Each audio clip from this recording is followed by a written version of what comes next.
Ganito lang siya kalaki pero maraming bunga, namumula-mula lang.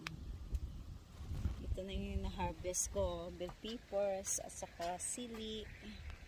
Yan, kasi gagawa ko ng chili oil para sa siomai.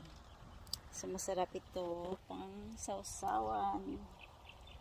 sausawan para magana, no? Chili oil pinut sa Wilmar Farm. Kadamo lang sili, kadamo gininamon tanom sili kay para kami mahilig kami sa maanghang sa sausawan. Nakakagana kasing kumain kapag maanghang yung pagkain, no? At saka may sausawan.